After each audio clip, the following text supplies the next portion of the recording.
Breaking news చూస్తున్నా మరొక 2-3 రోజుల్లో కేంద్ర మంత్రివర్గ విస్తరణ జరగబోతుంది. మంత్రివర్గ విస్తరణలో ప్రధానంగా ఇక తెలంగాణ వాదులంతా, తెలంగాణలో ఉన్నటువంటి బీజేపీ నేతలంతా కూడా కేంద్రం వైపు చూస్తున్నారు. కేంద్ర క్యాబినెట్లో మాకు అవకాశం వస్తుందా, ఒకవేళ వస్తే ఎవరెవరిని తీసుకునే అవకాశం ఉందని ఒక చర్చ గుసగుసలు ఇప్పటికే మొదలైనట్టు తెలుస్తుంది. బట్ ఏదేమైనప్పటికీ కేంద్ర క్యాబినెట్లో మరొక ఇద్దరు బీజేపీ నేతలు అడుగు పెట్టబోతున్నది కొంత సోషల్ మీడియాలో చర్చగా మారుతుంది. ఒకసారి దీని గురించి పూర్తిగా డిస్కస్ చేద్దాం. ఇదే అంశం మీద మా ప్రతినిధి మూషం శ్రీనివాస్ ఫోన్ లైన్ అందుబాటులో ఉన్నారు.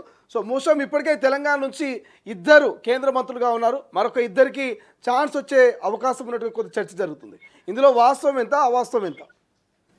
శ్రీశైలం మరొక 2 రోజులలో కేంద్ర కేబినెట్ విస్తరణ అనేది జరగబోతా ఉంది. విస్తరణతో పాటుగా పునర్వ్యవస్థీకరణ కూడా చేయాలని చెప్పేసి ఇప్పటికే కేంద్రంలో ఉన్నటువంటి ప్రధానమంత్రి మోదీ ఇప్పటికే నిర్ణయం పెట్టినట్టుగా మనకైతే తెలుస్తా ఉంది. అందులో భాగంగా తెలంగాణకు సంబంధించినటువంటి విషయంలో ఇప్పటికే చాలా వరకు తెలంగాణలో వేయాలని చెప్పేసి అటు అమిత్ షా కానివ్వండి, ఇటు మోదీ కానివ్వండి దృఢ నిశ్చయంతో ఉన్నటువంటి సందర్భాన్ని మనం చూస్తా ఉన్నాం. అందులో భాగంగానే చాలా సార్లు తెలంగాణకు సంబంధించినటువంటి విషయంలో వారు బాగటంగానే తెలంగాణకు సంబంధించి మేము ఎలా ముందుకు పోబోతున్నాం అనేటువంటి ఆ యొక్క విషయాన్ని కూడా ప్రస్తావించినటువంటి సందర్భాన్ని మనం చూసాం. మొత్తం మీద తెలంగాణలో ఉన్నటువంటి ఇద్దరికి ఇప్పటికే ఒకరికి కేంద్ర హోంశాఖ సహాయ మంత్రి ఉంది, మరొకరికి బొగ్గన్ల శాఖ మంత్రి కిషన్ రెడ్డి కొనసాగుతా ఉన్నారు. ఇక ఇద్దరికి తోడుగా మరొక ఇద్దరిని కూడా తీసుకునేటువంటి అవకాశం ఉందనేటువంటి వార్తలు అయితే వస్తా ఉన్నాయి శ్రీశైలం. మొత్తం మీద ఆ ఇద్దరిలో ఒకరు బీసీ, మరొకరు రెడ్డికి అవకాశం ఉన్నట్టుగా తెలుస్తా ఉంది. రెడ్డిలలో ఉన్నటువంటి మహిళా ఎంపీగా కొనసాగుతున్నటువంటి బీజేపీ జాతీయ వైస్ ప్రెసిడెంట్ గా ఉన్నటువంటి ఒక నేతకి, మరొక వైపు మల్కాజిగిరి ఎంపీగా కొనసాగుతున్నటువంటి ఈటల రాజేందర్ కి, అటు డీకేఆర్ నా ఇటు ఈటల రాజేందర్ ఇద్దరికి కూడా కేంద్ర మంత్రివర్గంలో చోటు లభిస్తున్నటువంటి ఒక ఆశతోనైతే వారు ఉన్నారు. దాంతో పాటుగా అలాంటి సంకేతాలే వస్తున్నట్టుగా సమాచారం అంతా. ఇక గతంలో మనం చూసాము 2023లో బీసీ ముఖ్యమంత్రి అనేటువంటి నినాదంతో బీజేపీ ముందుకు వెళ్ళింది. బీసీ ముఖ్యమంత్రి తెలంగాణలో అధికారంలోకి వస్తే బీసీ ముఖ్యమంత్రి అనేటువంటి ఒక నినాదాన్ని తీసుకుంది. కాబట్టి ఆ నినాదానికి తోడుగా ఉండేందుకు ఇటు ఓన్లీ ఓసీకి సంబంధించినటువంటి వాళ్ళకు మాత్రమే మంత్రివర్గంలో చోటు కల్పిస్తే ఇటు ఈ నినాదం అనేది వెనుకపోతుంది అనేటువంటి ఉద్దేశంతో ఈటల రాజేందర్ కి, అలాగే ఏదైతే మనకు ప్రధానంగా వినబడుతున్నటువంటి పేర్లలో నిజామాబాద్ ఎంపీ ధర్మపురి అరవింద్ కి మధ్యలో ఒక పోటీ ఉన్నట్టుగా మాత్రం మనకైతే అందుతా ఉంది. చివరి నిమిషంలో ధర్మపురి అరవింద్ కాకుండా ఈటల రాజేందర్ కి మాత్రమే ఖాయమయ్యేటువంటి అవకాశం అయితే కనపడతా ఉంది. ఇక ధర్మపురి అరవింద్ కి, అలాగే రఘునందన్ రావుకు సంబంధించినటువంటి విషయంలో కూడా ఏదో ఒక కీలకమైనటువంటి పదవి లభించేటువంటి అవకాశం ఉంది. అది కూడా జాతీయ స్థాయిలోనే ఉంటుందనేటువంటి కొన్ని వార్తలను అయితే మనం చూస్తా ఉన్నాం. దాంతో పాటుగా వాళ్ళు కీలకమైనటువంటి మార్పులను కూడా చేయబోతున్నట్టుగా తెలుస్తా ఉంది. ముఖ్యంగా ఆర్థిక శాఖ మంత్రిగా కొనసాగుతున్నటువంటి నిర్మలా సీతారామన్ తన యొక్క పోస్టును ఇంకొకరికి ఇచ్చి నిర్మలా సీతారామన్ కు మరొక వేరే కేబినెట్ హోదాకు సంబంధించినటువంటి ఆ యొక్క పోర్ట్ఫోలియోలను ఇచ్చేటువంటి అవకాశం అయితే కనబడతా ఉంది. మొత్తం మీద తెలంగాణకు మరొక 2 మంత్రి పదవులు అయితే ఖాయం. ఆ 2 మంత్రి పదవులలో ఒకరు డీకేఆర్ నా, మరొకరు ఈటల రాజేందర్ గా మనకైతే పేర్లు వినబడతా ఉన్నాయి శ్రీశైలం. మరి దానిలో ఏమైనా సహాయ మంత్రి ఉంటుందా, లేదంటే డైరెక్ట్ గా కేబినెట్ హోదాతో కూడినటువంటి ఆ యొక్క మంత్రి పదవి లభిస్తుందా అనేటువంటి ఒక ప్రశ్న మాత్రం కనబడతా ఉంది. ఇప్పటికే ఇటు నితిన్ నబీన్ రేపు రాబోతా ఉన్నాడు తెలంగాణకి. 3 రోజుల పాటు తెలంగాణలోనే ఉండబోతా ఉన్నాడు. మరొక వైపు గత నెలలో ప్రధాని మోదీ వచ్చాడు. ఇలా వరుసగా కేంద్ర మంత్రులు వస్తూ ఉండడము, వరుసగా తెలంగాణ పైన ఫోకస్ చేస్తున్నటువంటి ఆ దృశ్యాలను అయితే మనం చూస్తా ఉన్నాం. తెలంగాణ పైన ప్రముఖంగా ఫోకస్ పెట్టినట్టుగా బీజేపీ ఇప్పటికే ప్రకటించినటువంటి నేపథ్యంలో ఈ 2 మంత్రివర్గంలో 2 పదవులు కనుక ఇచ్చినట్టు అయ్యేది ఉంటే, మంత్రివర్గంలోకి ఇద్దరిని మాత్రం తీసుకున్నట్టు అయ్యేది ఉంటే ఖచ్చితంగా కలిసి వస్తున్నటువంటి ఆశాభావంతోనే బీజేపీ శ్రేణులు కూడా ఉన్నట్టుగా తెలుస్తా ఉంది శ్రీశైలం.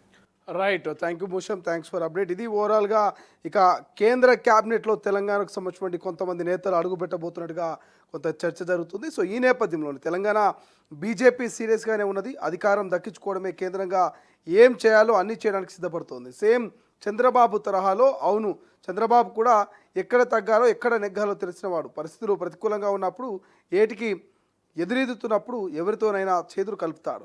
అంతిమ లక్ష్యం అధికారం చేజిక్కించుకోవడమే. ఇప్పుడు మోడీ, అమిత్ షాల ద్వయం సో తెలంగాణను తమ ఖాతాలో వేసుకునేందుకు పావులు కదుపుతున్నట్టు తెలుస్తోంది. ఇక వ్యూహాలకు మరింతగా పదును పెడుతుంది. మరొక 2-3 రోజుల్లో కేంద్ర కేంద్రం చేపట్టబోయే క్యాబినెట్ పునర్వ్యవస్థీకరణలో తెలంగాణకు 2 మంత్రి పదవులు దక్కనున్నట్టు తెలుస్తుంది. ఒకటి ఇస్తే అదే 10,000 అనుకుంటున్నారంతా. అలాంటిది 2 ఇవ్వాలనేటువంటి ఖచ్చితమైన నిర్ణయానికి వచ్చినట్టుగా ఢిల్లీ పెద్దలు చర్చించుకుంటున్నారు. ఇందులోనూ సామాజిక సమీకరణాలకు పెద్దపీట వేరున్నారు. డీకే అరుణ, ఈటెల రాజేందర్కు దాదాపుగా క్యాబినెట్లో బెర్త్ ఖరారైందని తెలుస్తోంది. మొదటి నుంచి వీరిద్దరి పేర్లు ప్రధానంగా చర్చలో ఉన్నాయి. కానీ ఇద్దరికి ఇవ్వడం కష్టమేనని భావన అందరిలో ఉంది. ఇప్పటికే బండి సంజయ్, కిషన్ రెడ్డిలకు మంత్రి పదవులు ఉన్నాయి.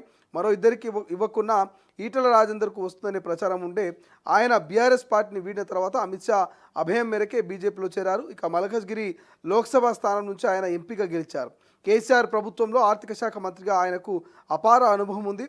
బీసీ ముదిరాజ్ కులానికి చెందిన ఈటెల రాజేందర్కు మాస్ లీడర్గా మంచి ఫాలోయింగ్ ఉంది. ఆయన సతీమణి రెడ్డి సామాజిక వర్గానికి చెందిన వారు కావడంతో ఆ వర్గం నుంచి కూడా ఈటెల రాజేందర్కు బలమైన మద్దతు లభిస్తుంది. ఈ నేపథ్యంలో ఈటెల రాజేందర్కు మంత్రి పదవి ఇస్తే పార్టీని మరింత బలోపేతం దిశగా తీసుకెళ్తాడని, బీజేపీని తెలంగాణలో అధికారంలోకి తీసుకురావడం పక్కా అనే సమాచారం కేంద్రానికి ఎప్పటికప్పుడు చేరువేస్తూనే ఉన్నారు. ఇక మోడీ, అమిత్ షాలు కూడా ఈటెలకు ప్రామిస్ చేసి ఉన్న నేపథ్యంలో సమయం కోసం చూస్తున్నారు. ఇప్పటికే ఆయన బీజేపీ రాష్ట్ర అధ్యక్షుడిని చేయాలనే ఆలోచన చేసింది అధిష్టానం. కానీ ఇక్కడ కిషన్ రెడ్డి అడ్డు తగిలాడు. మధ్య మార్గంగా రామచంద్రరావును తీసుకొచ్చి ఆయనకు అధ్యక్ష పగ్గాలు అప్పచెప్పారు. ఇక అప్పటి నుంచి పూర్తిగా ఈటెలు కావచ్చు, ఇటు బీజేపీ కావచ్చు, అంతా కూడా డైనమాలో పడిపోయింది. సో ఈ నేపథ్యంలోనే ఇక్కడి నేతలపైన అలక పొనిగినటువంటి ఈటెలకు మంత్రి పదవి ఇవ్వడం మూలంగా ఆయన నాయకత్వానికి, పార్టీకి కూడా బూస్టింగ్ ఇచ్చినట్టు అవుతుందని భావిస్తోంది సో అధిష్టానం. ఇక డీకే అరుణకు ఇవ్వడం ద్వారా రెడ్డి సామాజిక వర్గాన్ని మచ్చిక చేసుకొని పార్టీని అధికారంలోకి తీసుకురావాలనే ఆలోచన ఉంది. ఇక డీకే అరుణ మహబూబ్ నగర్ నుంచి ఎంపీగా ఉన్నారు. పార్టీ జాతీయ ఉపాధ్యక్షురాలుగా కూడా ఆమె సేవలు అందిస్తున్నారు. సో ఈ మొత్తం మీద ఇదంతా కూడా ఒక రకమైనటువంటి సోషల్ మీడియాలో చర్చ జరుగుతోంది. సో మరి ఈ సోషల్ మీడియాలో జరుగుతున్నటువంటి చర్చ కావచ్చు, మీడియాలో వస్తున్నటువంటి కొన్ని కథనాలు కావచ్చు, ఎంతవరకు వాస్తవం అవుతాయి, నిజంగా కేంద్ర క్యాబినెట్లో ఈటెల కానీ, జీకే అరుణ కానీ, ధర్మపురి అరవింద్ కానీ, లేదంటే రఘునందన్ రావు కానీ, ఇట్లా ఎవరికి చోటు దక్కబోతున్నది, ఎవరు అడుగు పెట్టబోతున్నారు అనేటువంటి ఒక చర్చ మాత్రం బలంగా వినిపిస్తుంది.